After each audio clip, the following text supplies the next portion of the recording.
All right, what is going on, Ravens flock? And we are back here after a short break. I was on vacation and took ourselves a nice little break. Not a lot going on, not much to talk about, but we're back. Um, and it feels good to be back. It feels very good to be back. It feels nice to be a different shade of white.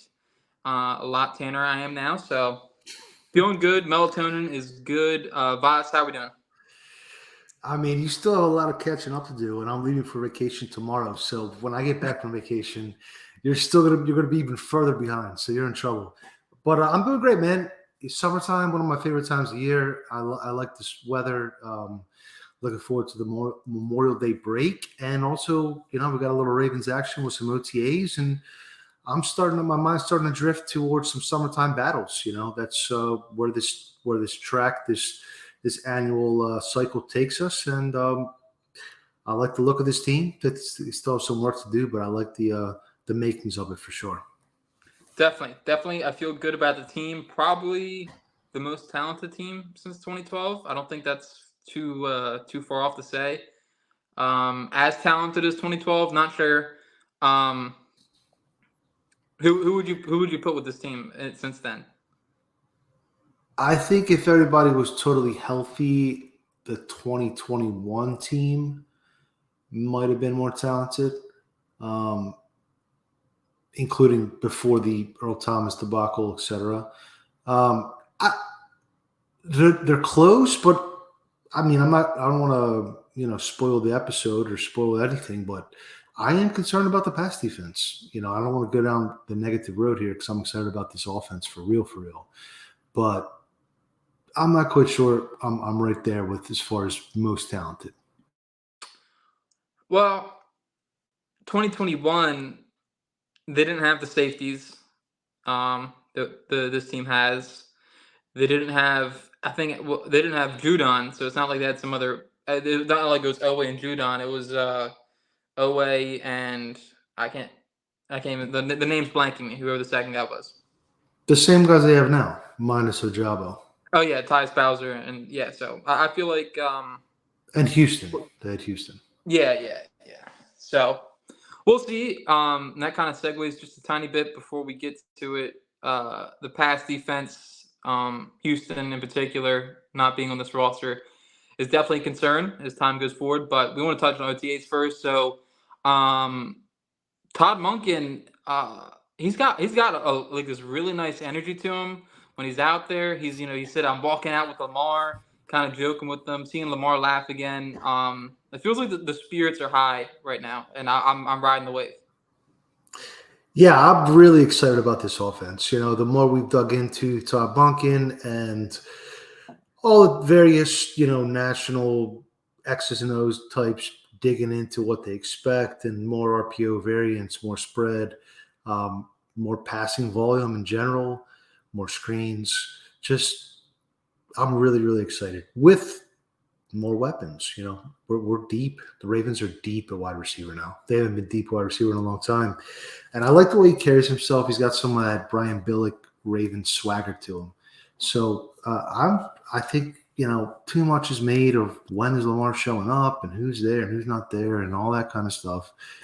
Um, but I think the I would say at this point I think the Todd Monken addition maybe they're by far the most impactful change they've made this offseason. Definitely, I would agree with that. Besides him being a pretty good X and O's guy, like we already hit on the energy that I feel like it's such a large step up from Roman. Seems like Roman's energy just kind of at times just didn't click right for me. And with Munkin having a lot more energy, you see a lot of clips of him in Georgia in the phone booth up in the box, just him screaming, slamming the clipboard. And I feel like that can almost transfer over in a sense to our offense on the field, having pace, having timing right. And I do agree. I feel like a lot of the OTA stuff, who's there, who's not there. Reality is this is six practices, right? Six practices OTAs before training camp, and then they go on a break. So there's not really a lot of continuity being built right now. It's just guys in shorts and shirts running around on air. So it doesn't concern me. I really don't care. Training camp comes, and everyone will be there, and that's when you go from training camp to season, and that's how you build the continuity of the new offense. I think OTAs. I don't. There's 6 practices, and then there's a break, and then you go to training camp. So I don't get that. I do think there's something to one of your franchise quarterback who just got paid to be there to learn the new offense. I'm not saying that that's meaningless. I think there is value in that, and I'm glad Lamar has been there. Just back to Monken, I think he just has as you said, the energy. This team, it seemed when the going got tough a lot, they just didn't have that personality or that alpha to kind of boost them up and be pissed off for greatness, like Ray Lewis used to say. So it was just too much on Lamar's shoulders, and I think Monken realized that, and Harbaugh finally realized that. So I'm really excited about this offense. I think it has the capability to be the best Ravens offense since 2012. I will agree with you on the offensive side of the ball for sure, and maybe even better than 2012. Yeah, definitely. I think fully healthy is maybe one of the best Ravens offenses of all time. Just because the quarterback play is so much better than anything we've ever had. And like I said, fully healthy, meaning Bateman and Beckham both play 17 games. I feel like that's probably the best wide receiver, one of the best wide receiver tandems we've had. And then you add in Zay Flowers in the mix, Aguilar, Duvernay. And Duvernay. Don't forget Duvernay. I mean, you're 5 deep with legit guys. That's pretty damn good. Yeah, and speaking of OTAs, we don't have to worry about Tylan Wallace or James Roche being wide receiver 3 anymore. But that's usually in the years past we're kind of like wide receiver 3 is 2 4th, 5th, 6th round rookies. And it's just those were not fun times. Those were not fun times at all. But yeah, feels good. My concern is that upgraded receiver came at the expense of pass defenders. So in a way, you're treading water a little bit. But I am really excited about this offense, and we're having a conversation. We were talking football earlier with a couple of our buddies in that group chat we have, and they're saying, a great receiver is uncoverable, unstoppable. And I sort of agree with that sentiment. The league has changed as much as I grew up on 2000 Ravens football and that kind of defense. I think investing in offense is optimally long-term the best strategy because the rules favor it. Definitely, yeah. No, it's a passing league.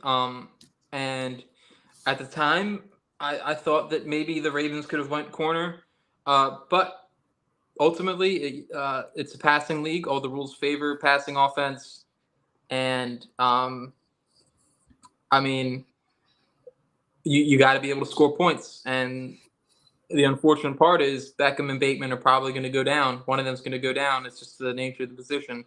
And being that deep like we are now there, I feel like that's going to pay a lot of dividends down in week 15, week 16, once you get late in the season.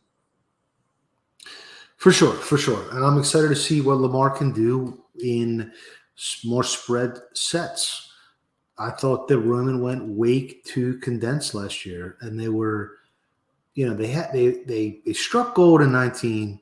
They came up with something that hadn't really been seen with the caliber of athlete that Lamar had, and they just never expanded upon it. In fact, last year they actually regressed back to the archaic versions of it.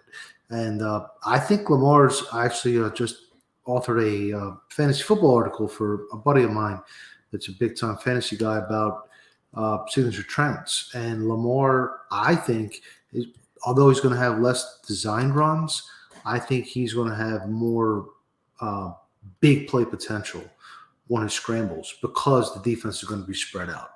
So all around, really good to see the offensive evolution, and I really like Monken. I like the cut of his of his suit. He's just he seems like a Baltimore Raven kind of guy, the identity that I grew up on more than maybe the newfound identity, but I think they needed some of that, and I think he's going to pay dividends for sure. Definitely. And touching on Lamar's scrambling, I would prefer that the design runs are very down. I just don't think that's needed anymore with the weapons we have. But to touch on what you said with the scrambling, I think that the lanes will be open because the defense will be spread out and they're going to be stretched vertically and horizontally, and hopefully there's going to be a lot of space. Um, and hopefully, one thing that I'm looking for with Monken is how does he scheme protection up differently than Roman did? Because I feel like a Roman was a lot of one-on-one gap. You saw last year he had likely come across, motion across as a backside blocker. And Ricard a lot too. Yeah, and I feel like with Monken, hopefully he has a different taste and flip to it, and that can open up running lanes a lot more. Because I feel like a lot of the time the pocket was really condensed around Lamar, and ideally you want your front five kind of spread out in the pass protection game. So all in all, like you said, feeling good about the offense. OTAs seem like everything's going good. Hopefully everyone stays healthy between now and September. And the only other thing I can add to the OTA conversation is there's a very sneaky, well, I guess this is a kind of segue, but I'm starting to think that maybe the Ravens are going to play Tavarius Robinson a decent amount early on. I mean, JPP is gone, and they lost two edge rushers. They brought in one. That one is Tavarius Robinson right now. They're probably going to bring in another. I have to start thinking like he might get tossed in the fire a little bit. Well, let's take that segue and let's jump into this. First of all, I want to give a shout out to our buddy Dan Reese. So I'm going to be using throughout this conversation the average guys the Ravens have rostered over the last 3-4 years. Only analysis he's done. I recommend everybody give him a follow at DPREES8. So he'll still based on his averages. For example, the Ravens have rostered 5.33 outside linebackers over the last 3-4 years. So I'm concerned about Robinson being a guy that just steps into a JPP type of role. He's a kind of an off the map kind of pick, day 3 guy, and I don't think that's the Ravens' way. I think they need to add some. But looking at who's on the team right now, he does slide in as the 4th guy. I mean, you have obviously Owe Ojabo Bowser, and then Jeremiah Moon. Dalen Hayes was just released, and then 2 low-profile UDFA rookies. So I personally think that I'd be very surprised if there wasn't a pedigreed pass rusher, whether that's Justin Houston or one of the other 3 or 4 guys we've already talked about, added. Definitely, yeah. No, they have to add someone. That would be pretty bad process to not add anybody at all, and end up with the Demarcus Robinson of pass rushers. I feel like they need a little more punch above that kind of weight class. Go to the DL. Go to the DL. Because it all ties together. Yeah, and now we have one defensive lineman under contract for 2024. So, they brought in the guy from the Bears, that Angelo Blackson. Yeah. They brought him in, and he seems to profile as kind of a 4 and a 5, but they don't have a lot of defensive linemen that can play the run on like both zone and gap. So when looking at it, they don't have an edge rusher that can really reduce inside on rundowns. Um, you could try with Oweh, but I don't think he has the push the push necessarily on those early downs just against guards. I don't know. I think he's more of like a pass down guy. Um, Well, but you they're kind need of him at thin. edge. Well, you need him at Yeah, edge. I mean, yeah. So the yeah. good. So Blackson, I believe, is a camp body more or Yeah, less. He's going to have to earn a role. So again, going back to Dan's averages, 5 defensive linemen over the last 4 years has been their average carry. So they have 5, right?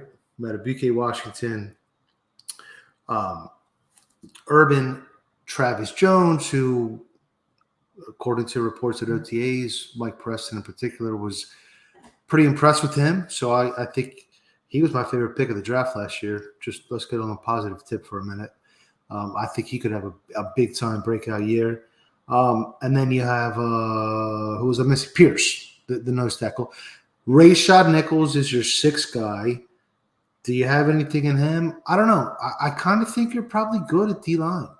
I mean, I know it's not a star-studded crew, and if an opportunity presents itself to get a disruptor, a guy that's can penetrate into the backfield, 2, 3 times a game and make a play, get his hands up or whatever, tip a ball, I'll look at that. But for me, I would almost rather encourage a run. So I think Blackson, I think they're okay there. Let's go. Let's flip it over to inside backer, which is a position of consternation almost because the Ravens have overinvested there.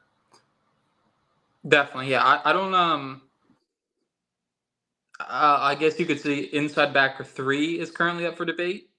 It'd be Harrison, Simpson, and Ross. I think those 3 are you're looking at for the inside backer 3 snaps. Harrison, it's weird because he's like the only bigger body in that linebacker group, but they've moved him around so much. They put him at edge, put him back at linebacker.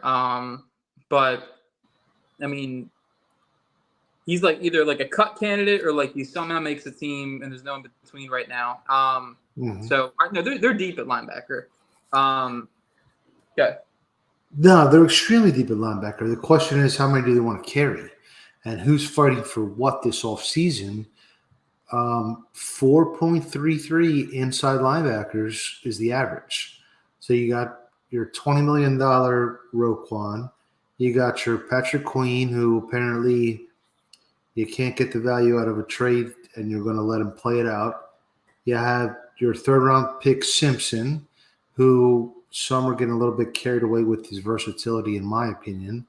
You have Harrison now entering his 4th year. Can he be a Justice Hill special teams guy? But not only special teams, he can also do something on defense, whether that's serving as a Sam that can set an edge or, whatever. Just better than Christian Welch, Delshon Phillips, the 2 special teams only guys.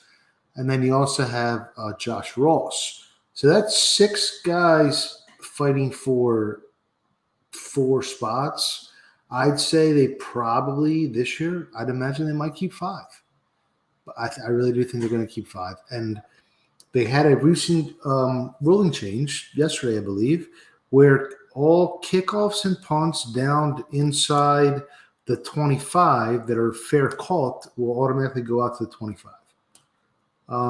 So what that essentially means is it all those pooch kicks that Justin Tucker likes to deliver at the goal line that and the Ravens try to pin them back. Those are now obsolete. It also means that some of the coffin corner pooch punting is going to become obsolete too. Now you combine that with more teams going for it on 4th down, which means less punts. I mean, like we have like double the teams going for it on 4th down, depending on your position on the field. And the rules they already made to change the kickoffs, where you're already having way less touchbacks and no wedge. long story short, I cannot justify keeping more than one special teams only player on the entire roster, and I honestly think it's dubious to keep one even. Yeah, I would in that linebacker group, I would vie to cut Phillips and Welch, to be honest. And make Harrison or Ross your special teams guy. Because I feel like Ross showed some pretty nice things last year before he got hurt.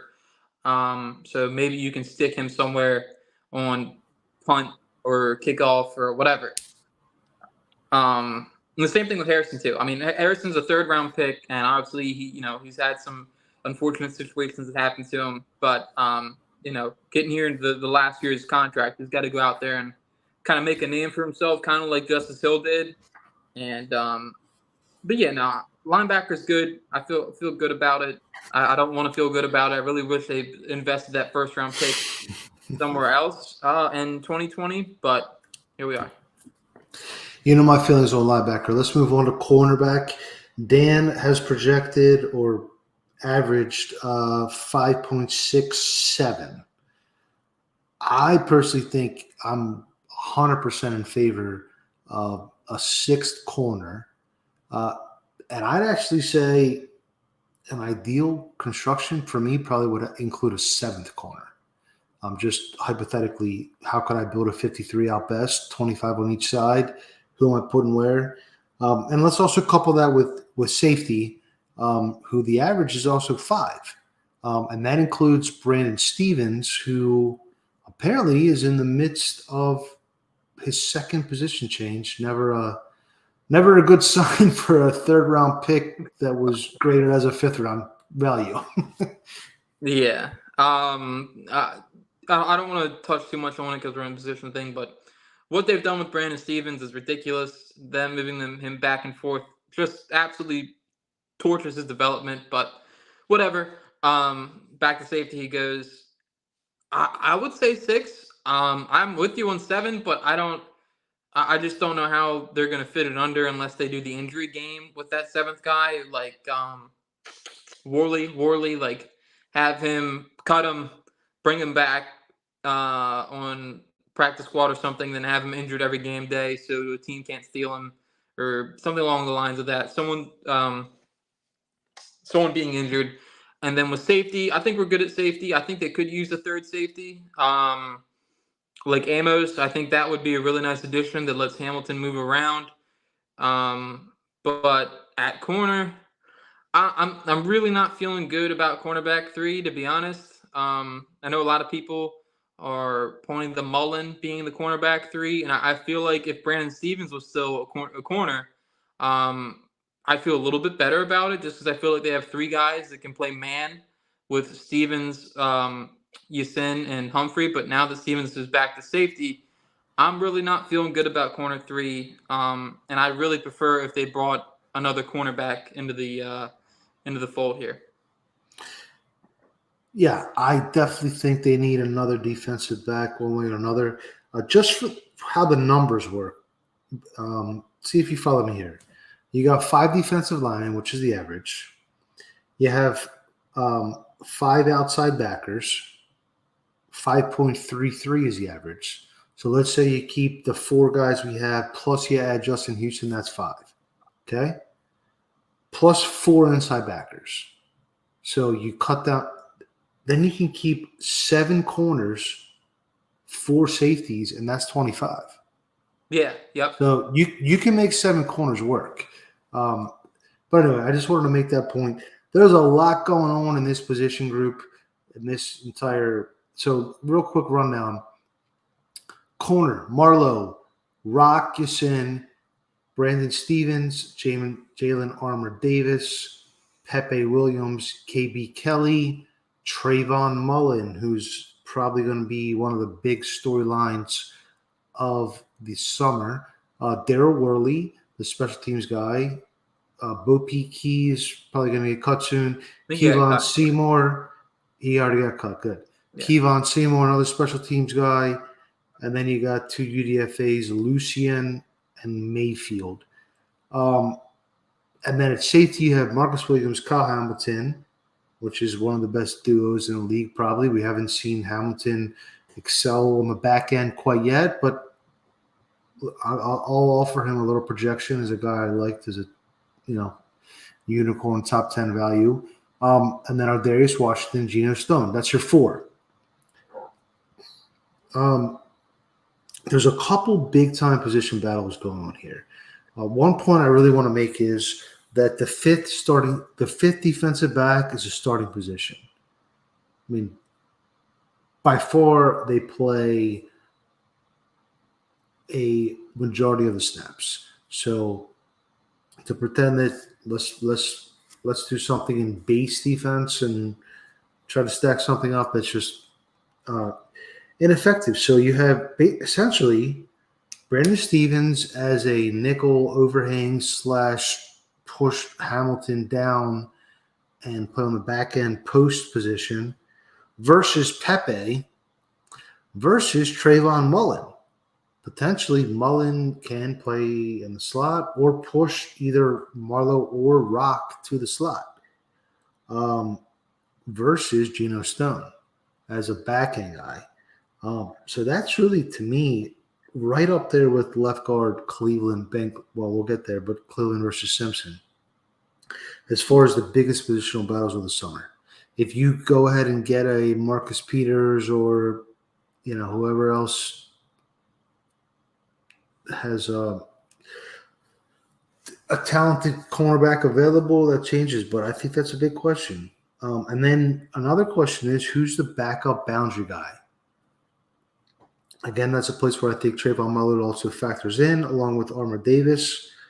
But, Harbaugh likes these, Dale Worley, Kayvon Seymour, pros pro, kicked around the league, try hard work ethic types. And then the last question is a dime back. I mean, I anticipate the Ravens to play a good bit of dime. I'm not saying that that's what their personnel presents, but if this offense is going to be good, and I think it's going to be good, you want to play dime. It would be crazy to just say, no, we're going to keep three linebackers on the field while the other team is running 10 personnel. That's just ridiculous. So can it be Geno? Can it be Brandon Stevens? Does Dale Worley come in as like your secondary slot guy, a little feisty little slot guy? I don't know. But there's a lot of questions to be answered, and I think there's plenty of room for another guy to be added. Yeah, I was going to say it should be Kyle as place over, say a pretty high amount on a dime back. So that would be my vote for it. But you gotta have a nickel for him to play dime. You can't do two things at once. I feel like some people getting confused because he's versatile that he can do two things. Not you, obviously, but some of these other guys. Anyway, I don't know. Put Marlon back as nickel and add another outside cornerback. That's what I would do. Marlon played a lot of nickel, and I think it was 2020. Yeah, 20 played a lot of nickel, but I agree with you. Fifth to fifth is a pretty big position battle. You're always gonna have, and you're in nickel, you're in big nickel, you're in dime 60 beats, but you're always gonna have the backs out there, so you don't want to short on yourself, so to say. I want to play quarter. Let's get some quarter. I want 10% quarter this season coming up. That means that the offense is doing what it's supposed to do. Quarter would be. I would have a lot of fun watching back the quarters film. In 2019, they played as much quarter as they did play base, for the record. So I think that's worth noting because that's the kind of offense you want. So let's play some complementary football. Let's not have a defense that's built to stop the run and the offense that's built to make the other team chase points.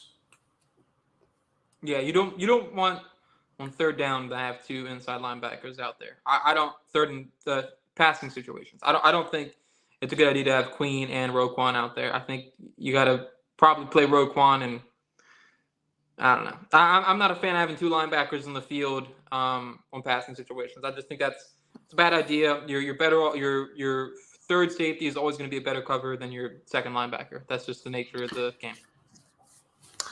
I completely agree with that. So I'm ready to flip it over to the offensive side. If you are, Yep. I'm kind of glad we did this. We saved the best for last because I am really optimistic about this offense. The most talented offense, I'll say it again for the third time, on paper since 2012. Dan's average is 2.67 quarterbacks. I think they're probably going to carry 2.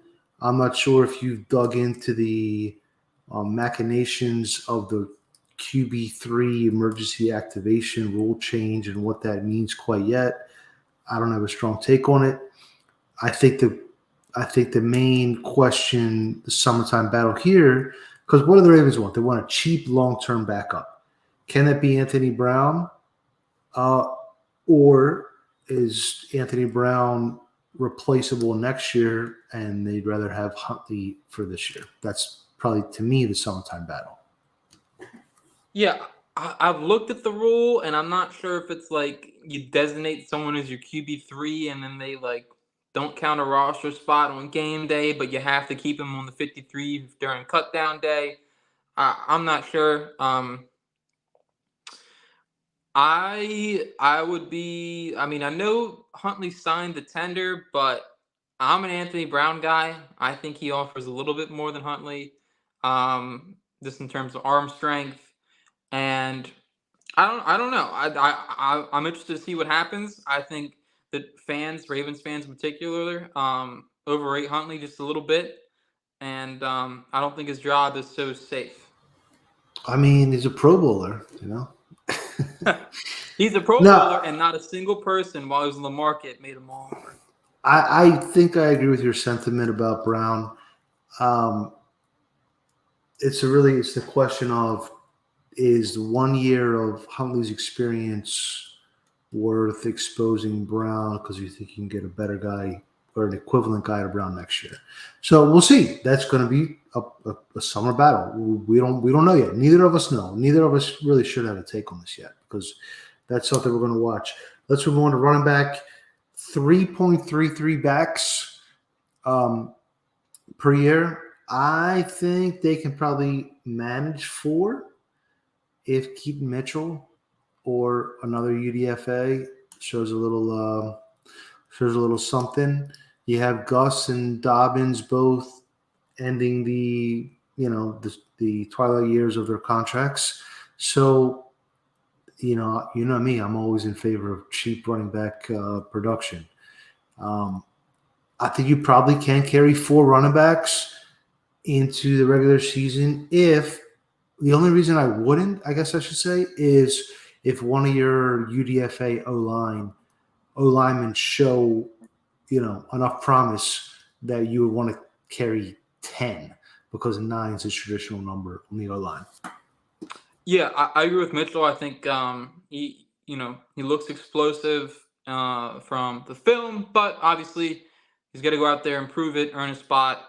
I'm going to make a little bit of a call here, and I'm going to say that the Ravens signed Leonard Fournette at some point as either a warm camp body or to be that 4th running back because there's something wrong with one of the other ones.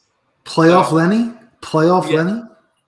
Yes, at some point between now and December, playoff time, I think Leonard Fournette will be a Raven. That's my call. I think he'll be our 4th one. All right, I like it. I like that. That's a good call. I like that a lot.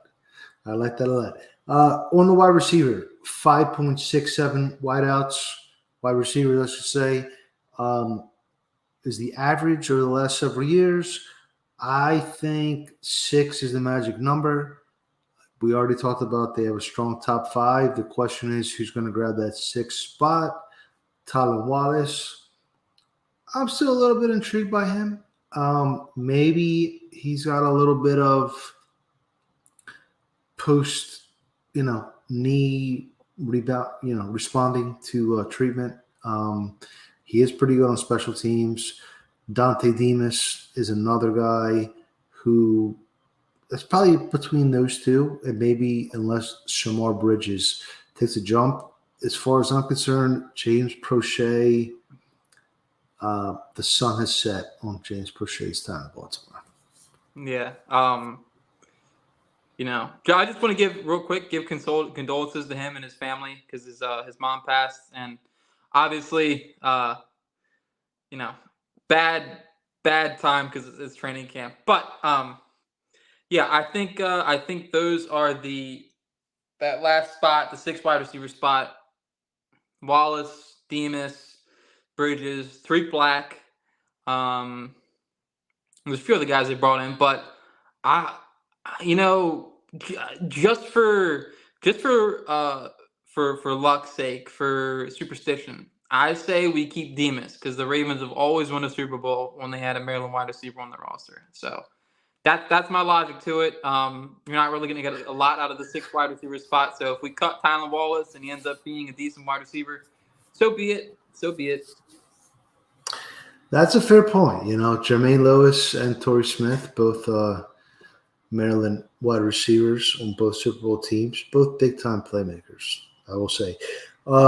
Second to last position, tight end / fullback. Very straightforward here, I imagine. They average 4, not 4.1, not 3.9. They average 4. They have for your best friend. Did you see that picture I took of your guy Kolar at the Preakness, by the way? Yeah, he's huge. He looked good, and he had a stat. He didn't even look at shape. He was just like, yeah, I'm a tight end. Do something. But yeah, Kolar, Andrews, Likely, and Ricard, and what's the Michigan fake tough guy that Spencer used to call him the fake tough? Ben Mason. Ben Mason is going to spend another fake tough guy season on the practice squad, I think. Those are going to be the guys, and then Poujan, I think is his last name. He'll be another practice squad tight end. I'm very thankful they didn't draft a tight end. I thought maybe Darnell Washington was on the board, and they were going to whoa, he's the best player available. And even though we took 2 tight ends last year, we're going to take another one. So glad they didn't do that. I'm glad Kolar's chance here. My number 1 tight end from last year's class, and I really, last summer we heard Isaiah Likely.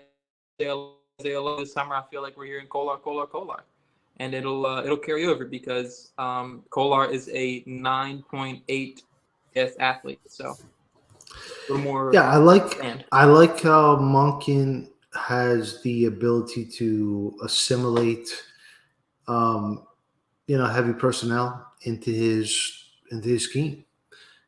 I mean, we should probably do an entire podcast on Monken at some point this offseason, maybe in about a month when we're really deep in the dog days, because I could go on about him for a minute. But let's flip it to the last positional group, the offensive line.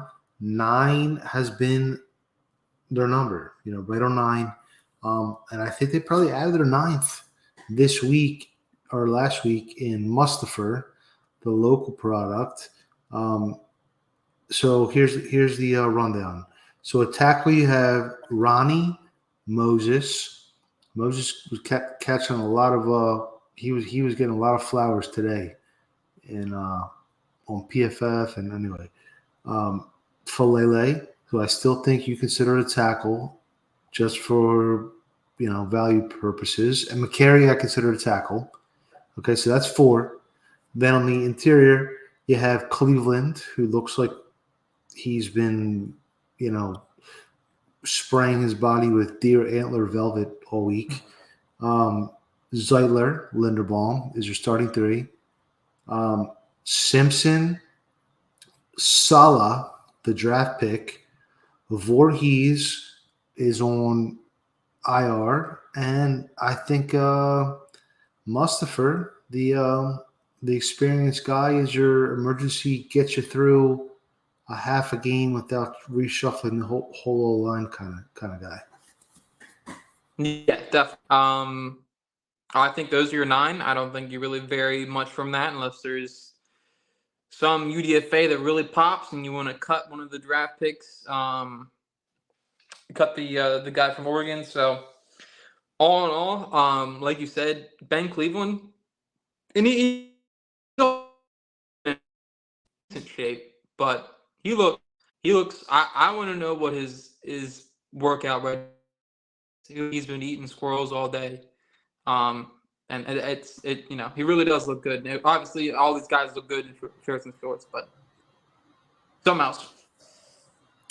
Yeah, I'm not concerned about the offensive line. I made this point before. They were ranked top 5 by every service last year. They lost Ben Powers, a guy who some people didn't think deserved the starting job this time last year. And they drafted Ben Cleveland 3 years ago with the intention of grooming him to replace Ben Powers. And I'm pretty confident that he can do that. You can win a Super Bowl with a mediocre or even, dare I whisper, a below average left guard. And so Yeah, I'm okay with it. So I feel pretty good about this team. I feel like if you just had like one outside backer and one corner, maybe 2 guys that played for this team last year and wore number 24, number 58, that might be just exactly perfect. definitely. I think that's a formula right there. To jumping us back up into the number 1 tier with Kansas City and Cincinnati and Philadelphia. That's the number 1 tier. Um, and obviously a little down just because their quarterback play is a little struggling, but all in all, it's gonna be a fun summer. It's gonna be a good time. A lot of things to position battles, all that. I wanted to say just off, have 5 strikes and 5 guys making $5 million a year or more at your offensive line spots. So having one just be serviceable. Don't be a rotation. You're cutting out, so I'm not sure if I heard everything you said, but I agree. I think this offense is locked and loaded for a really special season all around. And just to, I guess, put a button on it, just to raise a point how they stack up, I think there was a recent article which I shared with you guys in the little chat we have. I think the Ravens were ranked as the 7th best roster, if I recall. Maybe 6, maybe 8, something right around in that range. You already void yeared Beckham. You already backloaded Lamar. You already did a couple things. Why stop now? Don't stop now. Okay? There's only a couple guys. They're not going to break your cap. You might be able to get Houston and Peters for 10 mil combined. And if you can do that, I think you are in the first tier. Right now, you're in the second tier, and I understand that they want to. Their business model is kind of to just remain in that second tier, maybe third tier, if they don't draft quite as well, or if whatever. There's a beef and a safety who's supposed to be team friendly punches another teammate and then requests a trade. Whatever may happen. The leadership council may not have been the best idea. I'll leave it there. But get a couple more guys, and you're in that first tier. So let's go win a Super Bowl. It's time. The leadership council. Yep. Yeah, that about does it for me. Like I said, long summer ahead, feeling good. Good vibes. Go to the beach. Go hang out with family. Go do your thing. Memorial Day weekend. Enjoy yourself. And with that, Foss, if you got anything else, we will go. Always a pleasure, Yuri. Baltimore Beatdown. Come check us out. I think I'm going to try to put pen to paper on some of these positional batters in the summer coming up in the next couple of weeks. Definitely. All right, and with that, we will say see ya.